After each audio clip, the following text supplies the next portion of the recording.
Hello everyone, আমি Shalini and welcome back to another episode from Goa Travel Series. আজকে হলো গিয়ে ডে 2 আর সকাল সকাল আমরা বেরিয়ে পড়েছি যে কোনো ট্রিপের সব থেকে মজার পার্ট যেটা হলো গিয়ে খাওয়া দাওয়া করতে। আর সবার প্রথমেই আমি তোমাদের দেখাই গোয়াতে খাওয়া আমার ফেভারিট ফুড সেরাডোরা। This is hands down the best dessert I ever had in my life. যারা গোয়া গেছো এটা ট্রাই করেছো কিনা আর কেমন লেগেছে নিশ্চয়ই জানিও। যারা যাওনি আমি তাদের রিকোয়েস্ট করব এটা প্লিজ একবার ট্রাই করো।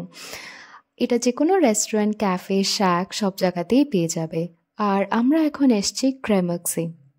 যদি তোমরা কন্টিনেন্টাল খাবার পছন্দ করো যেমন ইংলিশ ব্রেকফাস্ট, র্যাপ, পিৎজা, তাহলে এই জায়গাটা ভীষণই রেকমেন্ডেবল।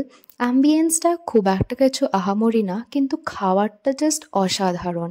এখানের চিকেন সালামি পিৎজাটা was one of the best pizzas I ever had.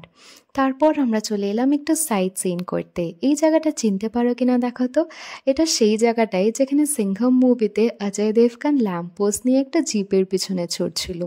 হ্যাঁ, আমরা এসেছি ডোনা পাওলাতে। আর ওই যে ওপরে ওখানে ডোনা পাওলার স্ট্যাচু বানানো। এটা অ্যাকচুয়ালি একটা সুইসাইড স্পট। ডোনা আর পলা দুজন লাভার ছিল। ডোনা ছিল রাজার মেয়ে আর পলা ছিল ফিশারম্যান। তো সোসাইটি ওদের মানছিল না, তখন ওরা এইখান থেকে ঝাঁপিয়ে সুইসাইড করে নেয়। বাট জায়গাটা এত অপূর্ব যে ওই নেগেটিভিটিটা একটু ভুলেই থাকা যায়।